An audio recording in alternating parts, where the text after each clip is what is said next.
नमस्कार विद्यार्थी मित्र मैत्रिणींनो, केसागर पब्लिकेशनच्या केसागर करिअर अकॅडमी यूट्यूब चॅनलवरती तुमचं पुन्हा एकदा स्वागत आहे। तर टीईटी परीक्षा 2026 साठी आपण इथं मानसशास्त्र थेरी लेक्चर सिरीज चालू केलेली आहे। लक्षात घ्या, PYQ किंवा MCQ सोडवण्याच्या आधी जी थेरी लेक्चर सिरीज आहे ती करणं खूप जास्त गरजेचं आहे। स्पर्धा खूप मोठी आहे आणि विषय समजून घेणं हे आपलं इथं काम आहे। तर मानसशास्त्र इंट्रोडक्शन, स्वरूप आणि चर्चा आपण पहिल्या पार्ट मध्ये बघितलेली आहे। टॉपिक नंबर 1च आहे हा। टॉपिक नंबर 1 मधला पार्ट फर्स्ट आपण कंप्लीट केलाय। पार्ट सेकंड आज आपण कंप्लीट करणार आहोत। जेव्हा हा टॉपिक नंबर 1 तुमचा संपेल त्याच्यानंतर आपण काही MCQ स्पेशली टॉपिक नंबर 1 वरती घेऊया। तर टीईटी 2026 साठी या स्पर्धेत टिकून राहण्यासाठी अतिशय दर्जेदार अशी पुस्तकं तुम्हाला आपल्या केसागरच्या ऑफिशियल वेबसाईट वरती मिळतील। डिस्क्रिप्शन बॉक्स मध्ये तुम्हाला पुस्तकांच्या लिंक पण मिळून जातील, लक्षात घ्या। तर तुम्हाला जेव्हा लिंक वरती तुम्ही क्लिक कराल तेव्हा तुम्ही इथं टीईटी टेटच्या सेक्शन मध्ये जाता, ज्याच्यामध्ये आता सध्या आपण जी मानसशास्त्राची सिरीज घेत आहोत तर सरांच्या पुस्तकावरती आधारितच घेत आहोत। बालमानसशास्त्र, अध्यापनशास्त्र, पेपर 1, पेपर 2, संक्षिप्त मुद्देसूद परीक्षाभिमुख तयारी, बीएड, सीईटी, सेटनेट आणि तुमच्या टीईटी टेट परीक्षेसाठी महत्त्वपूर्ण असलेलं हे पुस्तकाचं वैशिष्ट्य हे आहे की याच्यामध्ये तुम्हाला 13 पासून 24 पर्यंतचे सगळे क्वेश्चन पेपर, आकृत्या, तक्ते, माइंड मॅप सगळं मिळत आहे परीक्षेच्या पॅटर्न नुसार। याच्यामध्ये महत्त्वपूर्ण वस्तुनिष्ठ प्रश्नांचा समावेश पण आहे। 24चा पेपर याच्यामध्ये इन्क्लूड आहे। 24चे प्रश्न तुम्हाला याच्यामध्ये दिलेले आहेत। लेखक आहेत डॉक्टर शशिकांत अन्नदाते सर आणि स्वाती शेटे मॅडम, ठीक आहे।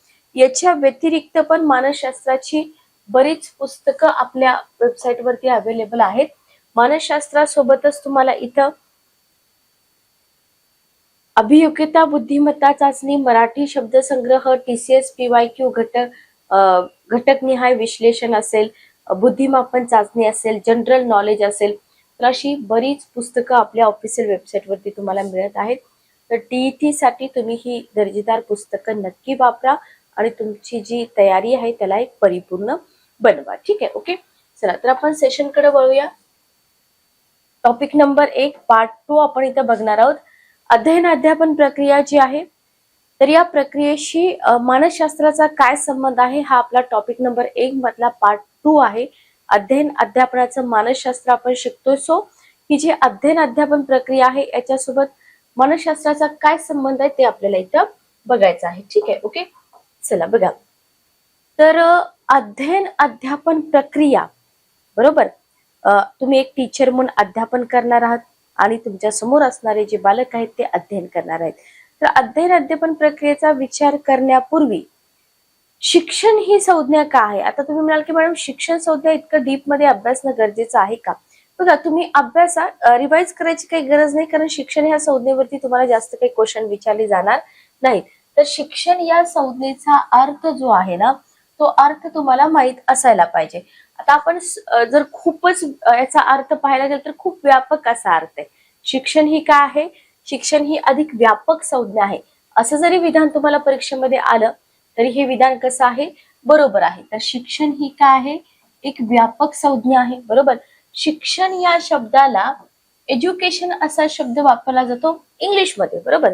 लॅटिन भाषा जी आहे टू एज्युकेअर म्हणजे टू लीड म्हणजे मार्गदर्शन करणे, ठीक आहे।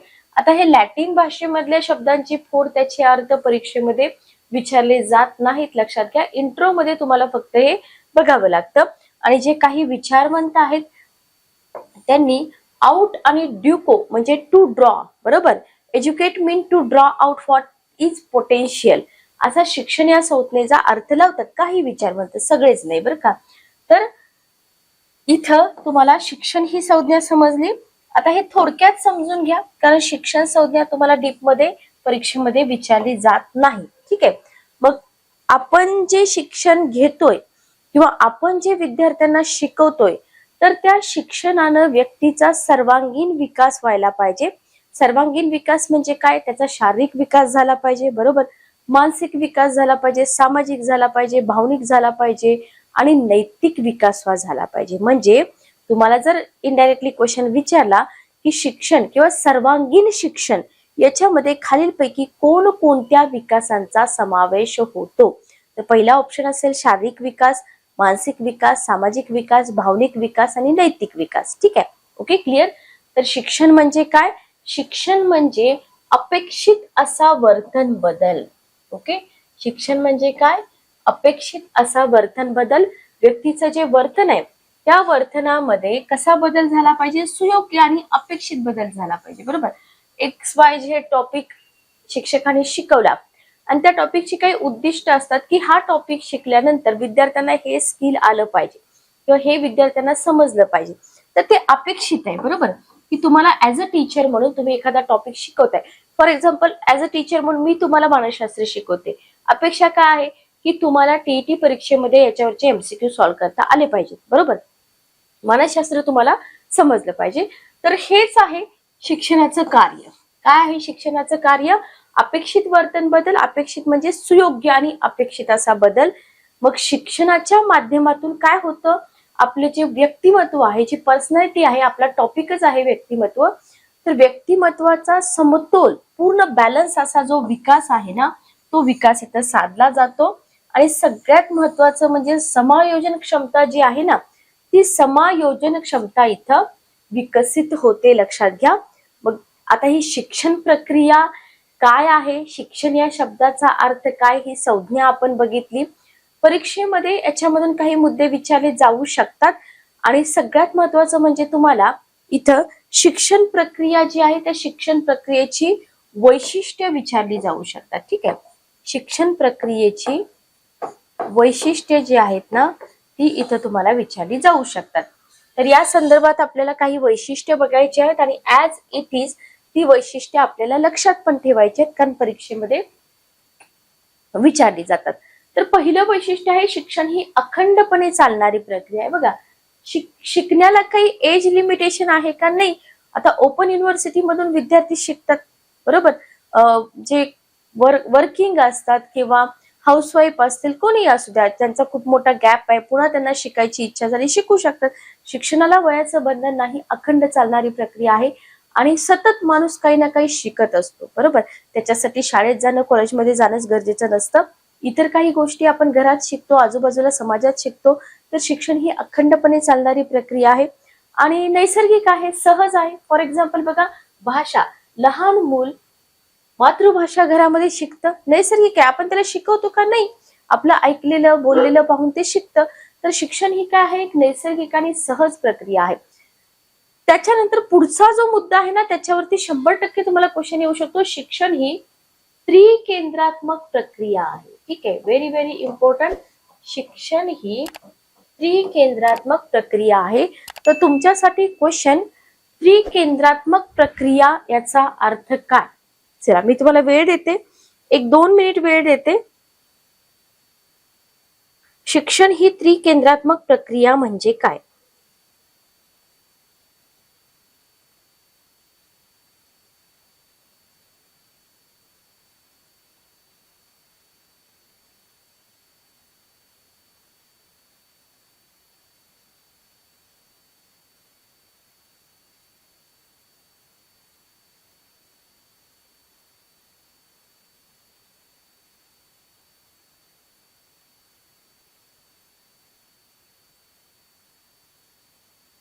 चला बोला. शिक्षण ही त्रिकेंद्रात्मक प्रक्रिया आहे, याचा अर्थ काय? चला कमेंट बॉक्स मध्ये मला सांगा. तोपर्यंत आपण पुढचा भाग बघूया. शिक्षण ही मानसिक प्रक्रिया आहे, शिक्षण ही सामाजिक प्रक्रिया आहे. दोन्ही पॉइंट लक्षात ठेवा. शिक्षण ही मानसिक प्रक्रिया आहे, शिक्षण ही सामाजिक प्रक्रिया आहे. बरोबर. ट्रायपोलर म्हटलं जातं. बरोबर, त्रिध्रुवीय किंवा ट्रायपोलर जॉन डीव्ही यांनी प्रतिपादित केलं होतं. 3 मुख्य घटक असतात. सिंपल आहे बघा. त्याला काय म्हटलं जातं? ट्रायपोलर म्हटलं जातं. ट्रायपोलर ही संज्ञा कोणी सांगितली? John Dewey. बरोबर. हा, तुम्हाला 2च पोल यातले माहित आहेत. एक शिक्षक, एक टीचर. तिसरा पोल असतो पाठ्यक्रम, करिक्युलम किंवा कंटेंट. बरोबर, याच्यामध्ये परस्पर आंतरक्रिया होते आणि बालकांचा सर्वांगीण विकास. ओके, तर हे कॉम्पोनंट्स लक्षात ठेवा. कॉम्पोनंट्स लक्षात ठेवा. नेक्स्ट बघा, शिक्षण औपचारिक, अनौपचारिक आणि सहजपणे दिलं जातं. औपचारिक शिक्षण पण असू शकतं, अनौपचारिक पण असू शकतं आणि स्वयंस्फूर्त अशी प्रक्रिया आहे. बाकीचे पॉइंट इतके एक्सप्लेन करून सांगायची गरज नाही. जिथं गरज आहे तिथं मी एक्सप्लेनेशन दिलंय तुम्हाला. तर शिक्षणामुळे काय होतं, व्यक्तीच्या वर्तनामध्ये अपेक्षित असा बदल घडतो. म्हणून आपण इथं म्हणतो की शिक्षण ही अपेक्षित वर्तन बदल घडवून आणणारी, सर्वांगीण विकास साधणारी, स्वयंस्फूर्त अखंड चालणारी कसली प्रक्रिया आहे? सामाजिक प्रक्रिया आहे, जी कुटुंब, शाळा, समाज या संस्थांच्या माध्यमातून चालू असते. म्हणजे याचा अर्थ काय माहिती का, की शिकणं म्हणजे फक्त शाळेत जाऊन शिकणं असं आहे का? नाही. तुम्ही कुटुंबामध्ये पण काही गोष्टी शिकता, समाजामधून पण शिकता. सो तुम्ही इथं म्हणू शकता की ही जी सामाजिक प्रक्रिया आहे, ही सामाजिक प्रक्रिया 3 संस्थांच्या माध्यमातून घडून येते, ज्याच्यामध्ये एक आहे कुटुंब, 2 आहे शाळा आणि तिसरा आहे समाज. आणि हेच तुम्हाला ऑप्शन मध्ये असतं, लक्षात घ्या. ठीक आहे, ओके, क्लिअर. तर शिक्षण ही संज्ञा आपण बघितली, शिक्षण प्रक्रिया आपण बघितली, शिक्षण प्रक्रियेची वैशिष्ट्ये आपण इथं बघितलेली आहेत. नेक्स्ट बघा, आता शिक्षण म्हणजे प्रामुख्याने ट्रायपोलर आपण म्हटलो. त्या ट्रायपोलर मध्ये 2 पोल जे आहेत, एक अध्ययन करता आहे आणि एक अध्यापन करणारा, म्हणजे अध्ययन अध्यापन. म्हणजे शिक्षण हे स्पेशली अध्ययन अध्यापन मानलं जातं, बरोबर. मानसशास्त्राचा आणि शिक्षणाचा संबंध आहे का? खूप जवळचा आहे. कसा? वर्तनाचं शास्त्र, आपण पाठीमागच्या सेशन मध्ये मानसशास्त्राच्या व्याख्यांचा जो विकास होत गेलेला आहे तो पाहिला, बरोबर. वर्तनाचं शास्त्र म्हणून आपण मानसशास्त्राकडे पाहतो. मानसशास्त्र वस्तुनिष्ठपणे शास्त्रीय पद्धतीनं काय करतं? आता मानसशास्त्राला शास्त्र का म्हटलं आपण बघितलं. त्याचे जे निकष होते ते निकषावरती तो खडा उतरला म्हणून त्याला शास्त्र म्हटलं गेलं. मग याच्यामध्ये काय होतं, मानसशास्त्रामध्ये वस्तुनिष्ठ आणि शास्त्रीय पद्धत हे 2 वर्ड खूप महत्वाचे आहेत. वस्तुनिष्ठ आणि शास्त्रीय पद्धतीनं काय केलं, इथं व्यक्ती जो वर्तन करतो त्या व्यक्तीच्या वर्तनाचा अभ्यास केला जातो, बरोबर. मग आपण इथे काय बोललो की वर्तनामध्ये घडून येणारे अपेक्षित आणि सुयोग्य बदल म्हणजे शिक्षण, बरोबर. मग मानवी वर्तन विषयक प्रेरणा घटक आणि वर्तनावर सामान्यपणे नियंत्रण ठेवणारी तत्वे कशाच्या कक्षेत येणार आहेत? ऑब्व्हियसली मानसशास्त्राच्या कक्षेत येणार आहेत, बरोबर. लक्षात आलं. म्हणून आपण म्हणतो की मानसशास्त्र आणि शिक्षणाचा खूप जवळचा संबंध आहे आणि शिक्षण म्हणजे व्यक्तीच्या वर्तनामध्ये घडणारे सुयोग्य बदल हे आपण इथं पाहिलं पण आहे. म्हणून आपण इथं म्हणणार की शिक्षण आणि मानसशास्त्राचा खूप जवळचा संबंध आहे. मग मानव आणि मानवेतर प्राणी, लक्षात घ्या, यांच्यामधील वर्तन हा जो घटक आहे ना, हा घटक कुठं तुम्हाला सिमिलर दिसेल, तर इथं तुम्हाला वर्तन हा जो घटक आहे ना, शिक्षणशास्त्र आणि मानसशास्त्रामध्ये समान दिसेल, बरोबर. म्हणून आपण इथे म्हणणार की मानसशास्त्राचा शिक्षणशास्त्राशी संबंध आहे.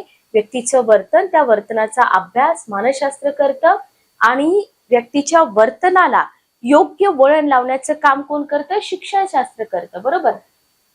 मग दोन्ही शास्त्र, मानसशास्त्र पण प्राण्यांचा अभ्यास करतो किंवा प्राण्यांशी संबंधित आहे, शिक्षण पण किंवा शिक्षणशास्त्र पण प्राण्यांशी संबंधित आहेत. मानसशास्त्र हे वर्तनाचं, तर शिक्षणशास्त्र हे वर्तनाला सुयोग्य वळण लावणारं शास्त्र आहे. अध्ययन हा जर पॉइंट इथं बघितला तर अध्ययन हा शैक्षणिक मानसशास्त्राचा प्रमुख विषय आहे. इथं IMP करा. अध्ययन हा शैक्षणिक मानसशास्त्राचा प्रमुख विषय आहे. मानसशास्त्राच्या शाखा आहेत, त्या पण आपण पुढे बघणार आहोत. त्याच्यापैकी एक शाखा शैक्षणिक मानसशास्त्र. तर शैक्षणिक मानसशास्त्रामध्ये डॅश डॅश हा प्रमुख विषय आहे, तर अध्ययन, बरोबर. मग ही जी अध्ययन प्रक्रिया आहे, अध्ययनाचे सिद्धांत आहेत. अध्ययनामध्ये जे काही पठार अवस्था, अवधान, स्मरण, विस्मरण, व्यक्तिभेद, अनुवंश, परिसर, मानसिक आरोग्य, हे जे आपले सगळे टॉपिक आहेत, म्हणजे आपला सिलेबस आहे, बरोबर. हे सगळे घटक पुन्हा एकदा मी रिपीट करते, लक्षात घ्या. अध्ययन, शिक्षण ही ट्रायपोलार, त्रिध्रुवीय प्रक्रिया आपण म्हटलं. 3 ध्रुवांमधला एक ध्रुव म्हणजे शिक्षक, दुसरा म्हणजे अध्ययन करता, तिसरा म्हणजे करिक्युलम, पाठ्यक्रम. ठीक आहे. याच्यामधला सेकंड पोल जो आपण बघतो, अध्ययन करता. अध्ययन ही जी प्रक्रिया आहे, अध्ययन प्रक्रिया बालकांशी संबंधित आहे आणि याच्यामध्ये लक्षात घ्या, या अध्ययनामध्ये अध्ययनाचे सिद्धांत आहेत काही, अध्ययन करताना येणारी पठार अवस्था, अध्ययन करताना होणारं अवधान, स्मरण, विस्मरण, अभिरुची, अनुवंश, परिसर, मानसिक आरोग्य, हे मानसशास्त्राशी संबंधित घटक आहेत आणि हे पुढे जाऊन कशाशी संबंधित होतात, बाल विकासाशी संबंधित होतात, लक्षात घ्या. आणि इथंच आपण म्हणू शकतो की या मानसशास्त्राचा आधार आपल्याला इथं दिसून येतो. आणि अध्ययनाला गतिमान करणारं अध्यापन अलीकडे विचारात घेतलं गेलं आणि शिक्षणातील विविध समस्यांचं निराकरण करण्यासाठी काय झालं, आता इथं सायकोलॉजी म्हणजेच मानसशास्त्राचा खूप मोठ्या प्रमाणामध्ये उपयोग केला जाऊ लागला. तर आय होप तुम्हाला इथपर्यंत समजलं असेल. मानसशास्त्रीय तत्वे असतील, मानसशास्त्रातले सिद्धांत असतील, यांचं जे उपयोजन आहे ते उपयोजन शिक्षणामध्ये होतं. पण त्याच्या सोबतच लक्षात घ्या, वर्ग अध्यापनामध्ये शिक्षक आणि जे विद्यार्थी आहेत यांच्यामधल्या विविध आंतरक्रिया ज्या होतात, ठीक आहे, त्या संबंधात सुद्धा शैक्षणिक मानसशास्त्राचा फार मोठ्या प्रमाणामध्ये उपयोग होतो. तर 2 पॉइंट लक्षात ठेवा. मानसशास्त्रीय तत्वे आणि सिद्धांत यांचं उपयोजन शिक्षणामध्ये होतच, त्याच्यासोबतच अध्यापनामध्ये शिक्षक विद्यार्थी यांच्यातील विविध आंतरक्रिया संबंध सुद्धा इन्क्लूड होतात.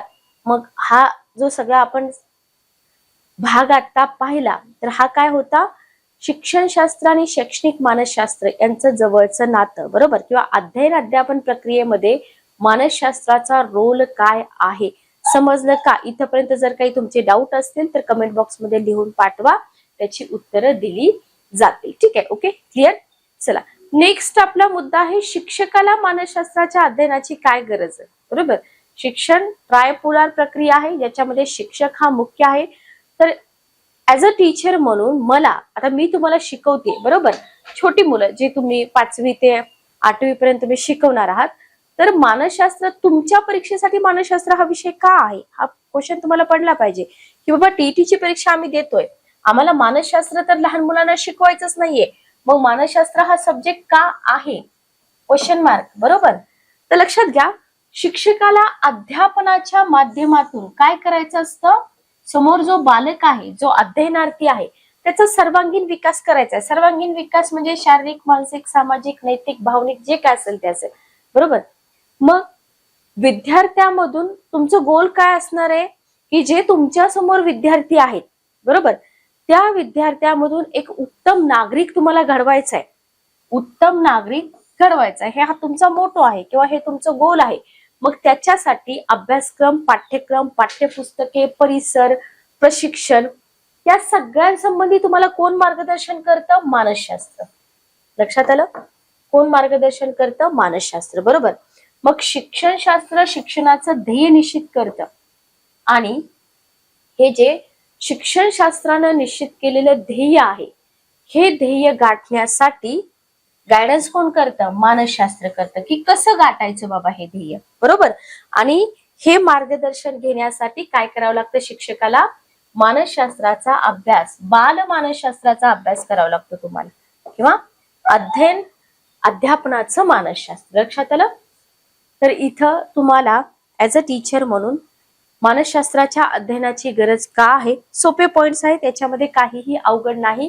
बीएड डीएड ला तुम्ही हे शिकला पण असाल. बरोबर, आता जे अध्ययन करणार आहे, तर अध्ययन अधिक गतिमान होण्यासाठी तुम्ही काय कराल, खूप चांगल्या पद्धतीने अध्यापन कराल. बरोबर, तुम्ही जे टीचिंग करताय ते इफेक्टिव्ह व्हावं, परिणामकारक व्हावं, विद्यार्थ्यांना ते समजावं, याच्यासाठी शिक्षक काय करतो, पदोपदी मानसशास्त्राचा इथं आधार घेतो. तुम्ही म्हणाल मॅडम कसं, फॉर एक्झाम्पल बघा, लहान मुलं आहेत, लहान मुलांना तुम्ही शिकवताय, बरोबर, तिथे तुम्ही व्याख्यान पद्धती वापराल का, तिथे तुम्ही विचार कराल की या मुलांचं एज काय आहे, यांची ग्रास्पिंग कॅपॅसिटी किती आहे, ही मुलं किती वेळ एका ठिकाणी बसू शकतात, तर हे मानसशास्त्र आहे. बरोबर, तर इथं तुम्हाला मानसशास्त्राचा आधार घ्यावा लागतो. आणि विद्यार्थ्यांच्या सभोवताली असलेला जो परिसर आहे, तर परिसर विद्यार्थ्यांचं अध्ययन चांगलं घडवून आणण्यास काय करतं, मदत करतं. लक्षात ठेवा, विद्यार्थ्यांच्या भोवती असलेला परिसर योग्य बदल घडवून आणतो किंवा परिसरातून संपन्न अनुभव विद्यार्थ्यांना मिळतात. आणि हा परिसर कसा संपन्न करायचा याचं मार्गदर्शन कोण करतं, मानसशास्त्र करतं. ठीक आहे, एवढे सोपे पॉइंट्स आहेत. फक्त काय होतं, आपण पॉइंट्स अधून मधून वाचतो म्हणून समजत नाही. एका सिक्वेन्सनी जर तुम्ही टॉपिक कव्हर केले तर मानसशास्त्र समजतं. सध्याचा ट्रेंड कसा आहे बघा, टीईटीचे पेपर्स तुम्हाला काढून दिले जातात, पीवायक्यू, आणि त्याच्यामध्ये जे टॉपिक तुम्हाला आले त्या टॉपिकवरती स्पेशली सेशन कंडक्ट केले जातात. होतं काय ते समजतं, पण ऍट द एंड तुम्हाला एक सॅटिस्फॅक्शन राहत नाही परीक्षेला जाताना की मानसशास्त्र हा जो विषय आहे मी अतिशय उत्तमरित्या कंप्लीट केलाय किंवा त्याचा जो सिक्वेन्स आहे तो मी पूर्ण केलेला आहे, कुठला चॅप्टर कुठून कसा क्वेश्चन येईल याची मला पूर्ण कल्पना आहे. हे इथं थोडंसं कुठंतरी विस्कळीत होतं. म्हणून तुम्ही टॉपिक एका सिक्वेन्सनी करा आणि जेव्हा तुमचा सिलेबस संपेल तेव्हा तुम्ही प्रेफरन्स देऊ शकता की बाबा हा टॉपिक कमी महत्वाचा आहे, याला मी थोडा कमी वेळ देईल, असं करू शकता. पण अगदीच तुम्ही फक्त मुख्य टॉपिक केले, तुम्ही पहिल्यांदाच परीक्षा देताय, तुमची कुठलीही रिव्हिजन नाहीये, तर हे करणं थोडंसं घातक ठरू शकतं. त्याच्यानंतर आपण बघणार आहोत वर्तन अभ्यासाच्या पद्धती. ठीक आहे, आता इथं आपण बघितलं वर्तन, मानसशास्त्र म्हणजे वर्तनाचा अभ्यास करणारं शास्त्र. तर वर्तन अभ्यासाच्या पद्धती तुम्हाला इथे शिकवल्या जातात आणि त्याच्यावरती एक्झाम मध्ये तुम्हाला क्वेश्चन पण येतात. तर बालकाचं जे वर्तन आहे, ठीक आहे, तर बालवर्तनाच्या किंवा बालकाच्या वर्तनाचा शास्त्रीय अभ्यास करणारं शास्त्र म्हणजे बालमानसशास्त्र, ज्याचा अभ्यास आपल्याला परीक्षेसाठी करावा लागतो. बालमानसशास्त्र, बालकाच्या वर्तनाचा शास्त्रीय पद्धतीनं अभ्यास करणारं शास्त्र म्हणजे बालमानसशास्त्र. आणि जे मानसशास्त्रज्ञ आहेत ना, तर यांनी काय केलंय, बालकाचं जे वर्तन आहे या बालकाच्या वर्तनाचा अनेक दृष्टिकोनांमधून विकास कसा होतो आणि विकासाचे टप्पे कोणते आहेत, प्रत्येक टप्प्याची वैशिष्ट्ये काय आहेत त्याचा अभ्यास केला. आणि हे आपण पुढे अभ्यासतो, बरोबर. बाल विकासाच्या फेजेस वगैरे आपण अभ्यासतो की नाही, शैशव अवस्था, कुमार अवस्था, किशोर अवस्था, प्रौढ अवस्था. तर मग याच्यामध्ये बालकांच्या गरजा कोणत्या आहेत, पहिला क्वेश्चन. बालकांच्या गरजा, बालकांच्या समस्या, बालकांची उपजेत क्षमता याचा पण अभ्यास केला जातो, बरोबर. म्हणजे ओव्हरऑल काय येते इथं, बालकाचं व्यक्तिमत्व कसं आकारतं याचा शोध कशामध्ये घेतला जातो, बालमानसशास्त्र, बरोबर. मग मानसशास्त्रांनी काय केलं, आता हे जे मानसशास्त्रज्ञ असतात त्यांनी सुरुवातीला स्वतःच्या अपत्यांचं वस्तुनिष्ठ निरीक्षण केलं, व्यक्तिनिष्ठ नाही बरं का, वस्तुनिष्ठ निरीक्षण केलं आणि नंतर अन्य बालकांच्या वर्तनाचा सुद्धा सूक्ष्मपणे अभ्यास केला. लक्षात आलं. आणि अनेक बालकांच्या निरीक्षणाच्या आधारे काय केले गेले, तर कन्क्लुजन काढले, निष्कर्ष काढले. आणि बालकांची बुद्धिमत्ता, बुद्धिमत्ता टॉपिक आपण अभ्यासतो, अभिरुची टॉपिक आपण अभ्यासतो. तर बुद्धिमत्ता, अभिरुची, अभिवृत्ती, कार्यशक्ती, वर्तन, विकास, व्यक्तिमत्व या सगळ्यांचा अभ्यास इथं बालमानसशास्त्रामध्ये केलेला आपल्याला दिसून येतो. समजलं का, इथपर्यंत क्लिअर आहे का बघा.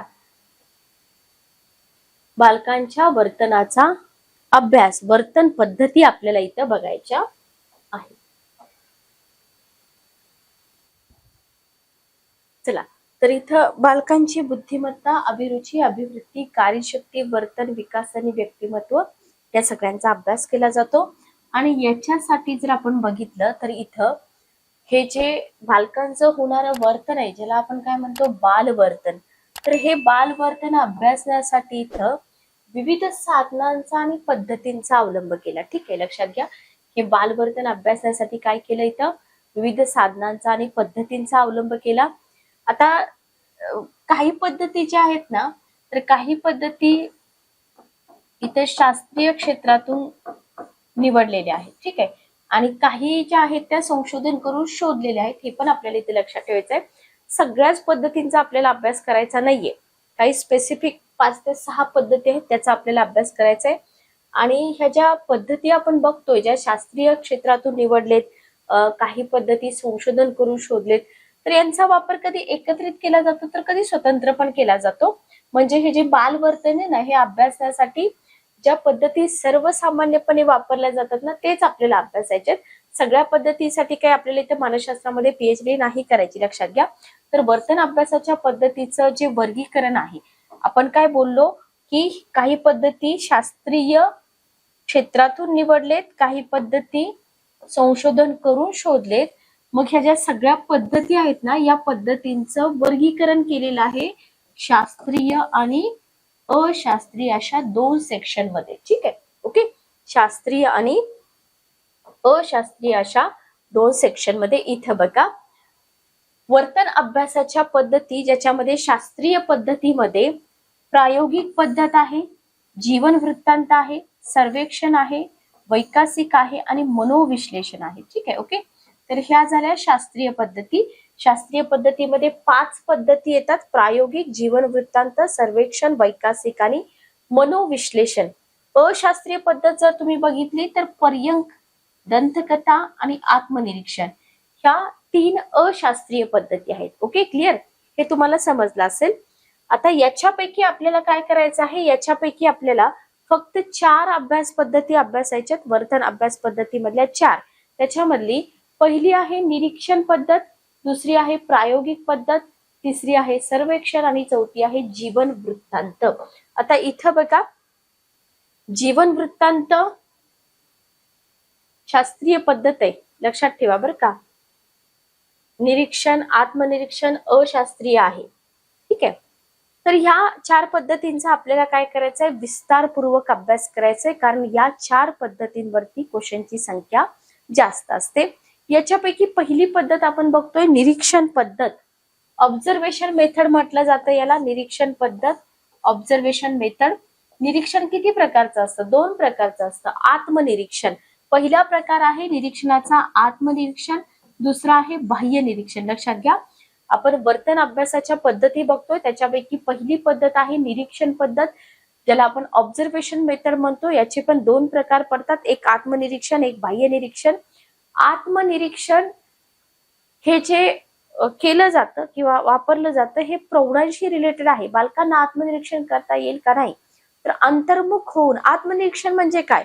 अंतर्मुख होऊन स्वतःचे जे अनुभव आहेत त्या स्वतःच्या अनुभवांचं निरीक्षण करण्याच्या ज्या पद्धती आहे किंवा जी पद्धत आहे, ठीक आहे, स्वतःच्या अनुभवाचं निरीक्षण करण्याची जी पद्धत आहे त्याला म्हटलं जातं आत्मनिरीक्षण किंवा अंतर्निरीक्षण, इंट्रोस्पेक्शन असं म्हटलं जातं याला इंग्लिशमध्ये.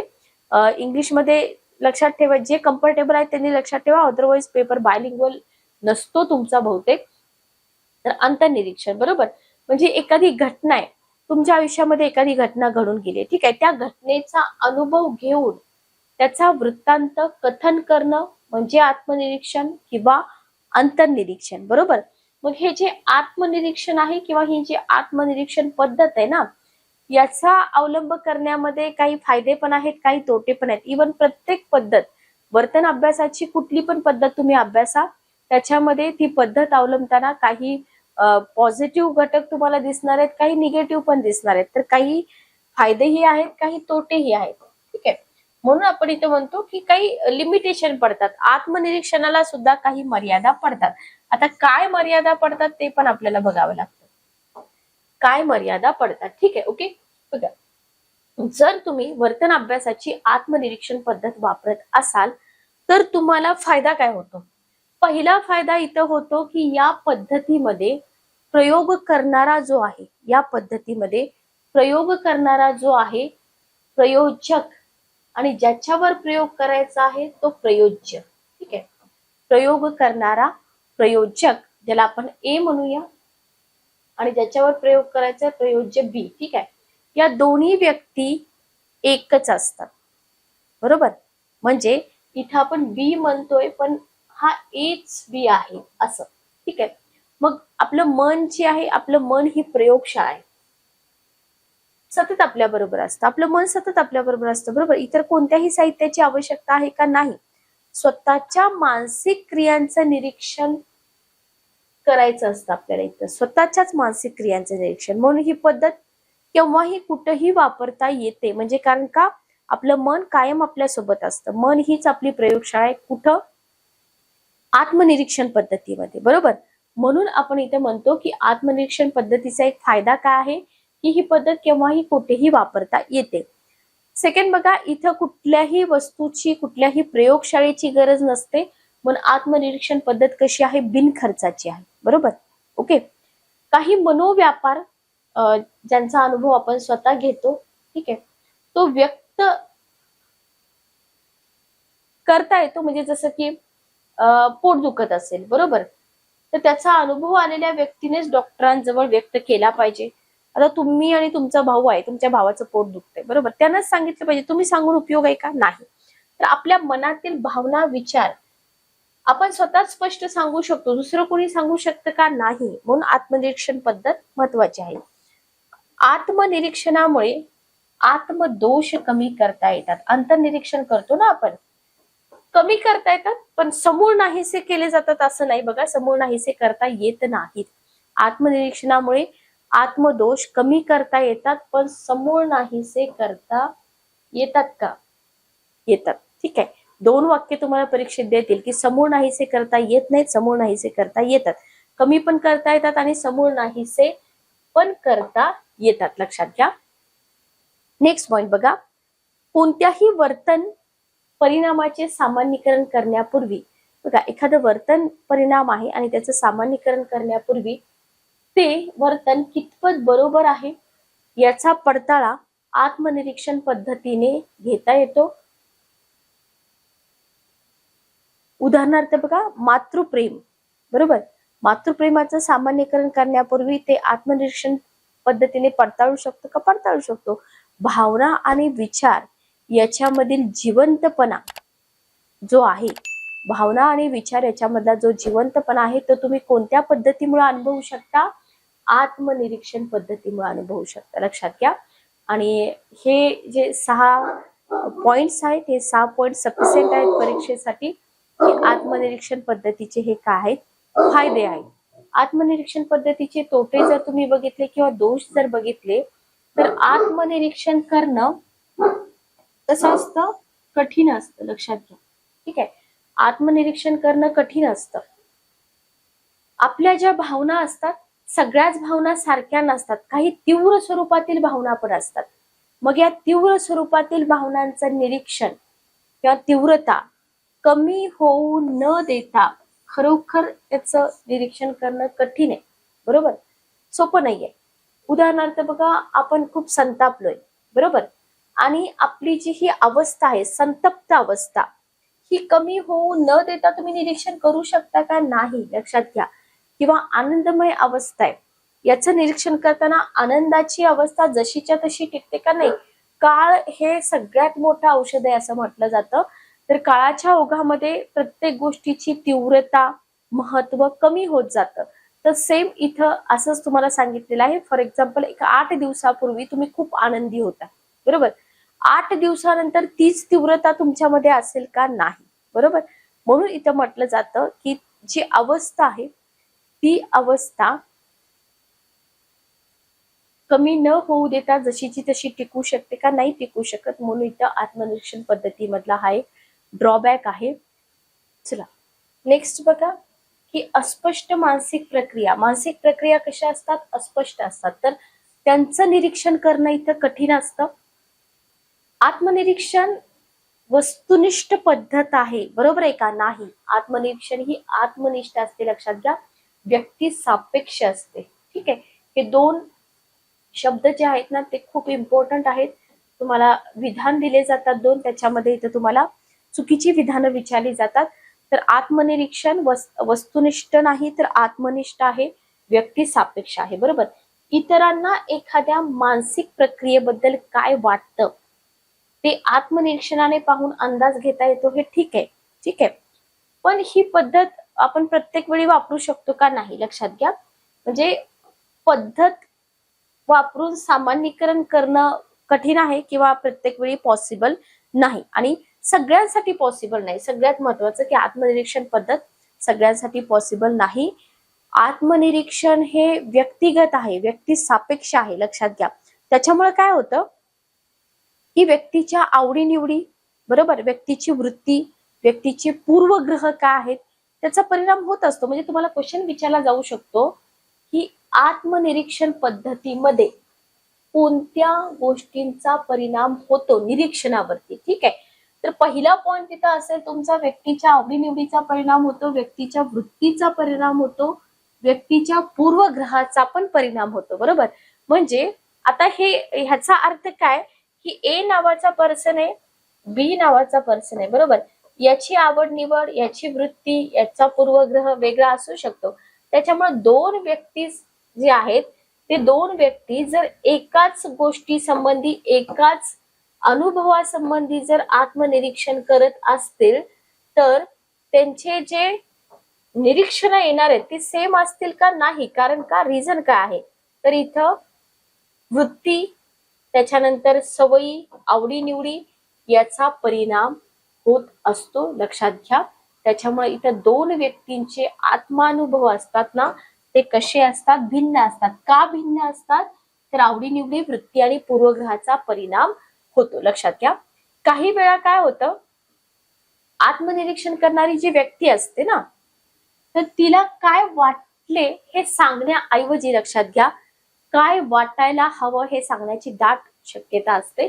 आपण तर त्या व्यक्तीच्या मनात जाऊन पाहू शकत नाही, त्याच्यामुळे ती व्यक्ती जे सांगेल त्याच्यावरतीच आपल्याला ट्रस्ट करावा लागतो. त्याच्यामुळं काय ऍक्युरेट आहे, काय बरोबर, भले त्या व्यक्तीला ते वाटलं नाहीये तरी पण ती व्यक्ती आपलं चांगलं इम्प्रेशन पडण्यासाठी सांगू शकते, लक्षात घ्या. दाट शक्यता असते. सत्य अनुभूती लपून इतरांना जे ऐकवेल ते सांगण्याकडे व्यक्तीचा कल असू शकतो. मग परिणाम काय होतो याचा? परिणामी जे तुम्ही निष्कर्ष काढाल या पद्धतीनं ते ट्रस्टेबल असतील का? नाही. विश्वास ठेवण्यासारखे असणार नाही. तर हा एक ड्रॉबॅक आहे आत्मनिरीक्षण पद्धतीचा. अबोध मनात दडलेल्या भावनांचा आणि वासनांचा आत्मनिरीक्षण पद्धतीने अभ्यास करता येतो का? येत नाही, लक्षात ठेवा. बोधावस्था, अबोधावस्था मी पाठीमागच्या लेक्चरमध्ये तुम्हाला सांगितलंय. तर भावना आणि वासनांचा इथं अभ्यास करता येत नाही. आत्मनिरीक्षण पद्धतीने एकाच वेळी एकाच इंद्रियाकडून दोन भूमिका वठवण्याची इथं भूमिका केली जाते. मनाला भावना अनुभवायची गरज असते आणि निरीक्षण पण करायचं असतं, ठीक आहे. तर हे पॉसिबल नसतं, त्याच्यामुळं हा एक मोठा ड्रॉबॅक आहे आत्मनिरीक्षण पद्धतीचा. आता मग तुम्ही म्हणाल की मॅडम एवढे सगळे ड्रॉबॅक आहेत तरी पण ही पद्धत मानसशास्त्रामध्ये वापरली जाते. तर बघा, जे दोष असतात ना, त्या दोषांचं प्रमाण प्रशिक्षणाच्या मदतीने कमी करता येणं शक्य आहे, बरोबर. पण याला तुम्ही शास्त्रीय पद्धत म्हणू शकत नाही. आपण जे वर्गीकरण केले ना, शास्त्रीय आणि अशास्त्रीय, तर आत्मनिरीक्षण किंवा निरीक्षण हे शास्त्रीय नाही, ही अशास्त्रीय पद्धती. थोडंफार तुम्ही त्याच्यामध्ये इम्प्रुव्हमेंट करू शकता, पण ही शास्त्रीय पद्धती नाही. आणि मग शास्त्रीय पद्धत नसेल तर या पद्धतीने काढलेले जे निष्कर्ष आहेत ना, ते ट्रस्टेबल असतीलच असं तुम्ही कॉन्फिडेंटली सांगू शकत नाही, बरोबर. कारण इथं पूर्वग्रह, आवडीनिवडी, वृत्ती यांचा विपरीत परिणाम होत असतो, लक्षात घ्या. मानसशास्त्रात भावना अनुभूतीला अनन्यसाधारण महत्व आहे. भावना अनुभूतीचा अभ्यास वगळता येतो का? वगळता येत नाही, कारण मानसशास्त्र आहे. मग हा जर अभ्यास आत्मनिरीक्षण पद्धतीने करता येत असेल तर आत्मनिरीक्षण पद्धत आपल्याला सोडता येईल का? जरी कितीही दोष असले तरी, बरोबर. ह्याचा वापर करणं अपरिहार्य आहे. बाकी तुम्ही दोषांचं प्रमाण कमी वगैरे करू शकता आणि मानवाच्या अभ्यासासाठी आत्मनिरीक्षण पद्धत जी आहे ती वापरावीच लागते, हे इथे लक्षात ठेवा, ठीक आहे. त्याच्यानंतर बघा, निरीक्षणाचाच दुसरा प्रकार बाह्य निरीक्षण, ज्याला वस्तुनिष्ठ निरीक्षण असं म्हटलं जातं. काय म्हटलं जातं? बाह्य निरीक्षणाला वस्तुनिष्ठ निरीक्षण. बघा, निरीक्षणाच्या इथे निरीक्षणाच्या करा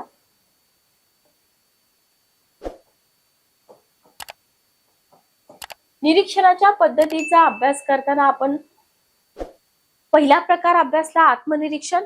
सगळ्या प्रश्नांची उत्तर आपल्याला आत्मनिरीक्षणाच्या आधारे मिळतात का? नाही, लक्षात घ्या. उदाहरणार्थ बघा, जसं मी तुम्हाला म्हटलं होतं की लहान मुलं असतील, म्हातारी माणसं असतील, आपला आनंद कसा व्यक्त करतात, किंवा गरीब परिस्थितीचा बालकांच्या भावनिकतेवर कोणता परिणाम होतो, यांसारख्या ज्या प्रश्नांची उत्तर आहेत हे शोधून काढण्यासाठी तुम्ही आत्मनिरीक्षण कराल का? नाही, तुम्हाला बाह्य निरीक्षण करावं लागेल, बरोबर. लक्षात आलं. तर संताप आणि इत्यादी गोष्टी कृत्रिमपणे निर्माण करणं कठीण असतं, बरोबर. मग अशा परिस्थितीमध्ये जे तिथं नैसर्गिकरित्या जिथं असेल त्या परिस्थितीमध्ये व्यक्तीचं निरीक्षण करणं हाच त्याच्यावरती उपाय असतो, बरोबर. आणि त्या परिस्थितीमध्ये निरीक्षण करून काय करायचं असतं? नोंदी ठेवायच्या असतात. मग नैसर्गिक परिस्थिती, जी नॅचरल परिस्थिती आहे व्यक्तीच्या किंवा प्राण्यांच्या, म्हणजे एखाद्या नैसर्गिक परिस्थितीमध्ये व्यक्तीच्या किंवा प्राण्याच्या वर्तनाचं केलेलं निरीक्षण म्हणजे काय? बाह्य निरीक्षण. ओके, या निरीक्षणाला वस्तुनिष्ठ निरीक्षण म्हणतात. बाह्य निरीक्षण किंवा वस्तुनिष्ठ निरीक्षण म्हटलं जातं. पण हे निरीक्षण करताना सुद्धा काही गोष्टींची खबरदारी जी आहे ती इथं घ्यावीच लागते. तर वर्तन अभ्यासाच्या पद्धती इथपर्यंत आपण आजच्या सेशनमध्ये पाहिल्या.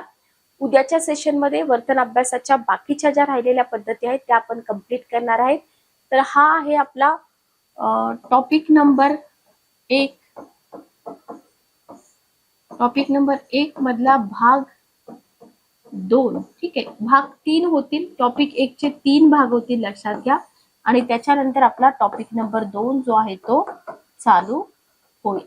ठीक आहे, ओके. तर मानसशास्त्र हा एक हाय स्कोरिंग सब्जेक्ट आहे टीईटी परीक्षेमधला. तर अन्नदाते सरांचं पुस्तक नक्की वापरा, ज्याच्यामधून तुम्हाला क्विक रिव्हिजन साठी तक्ते, माइंड मॅप, वस्तुनिष्ठ प्रश्नांचा भरपूर खजाना मिळून जातोय. आणि बाकी कॉन्सेप्ट क्लिअरिटीसाठी तुम्ही आपल्या चॅनलवरचे लेक्चर नक्की बघा. चॅनलवरती नवीन असाल तर चॅनलला सबस्क्राईब करा, बेल नोटिफिकेशन ऑन करा, म्हणजे लेक्चरच्या ज्या नोटिफिकेशन आहेत त्या तुम्हाला वेळेवर मिळतील. ठीक आहे, ओके. तर भेटूया नेक्स्ट सेशन मध्ये. Good day, take care.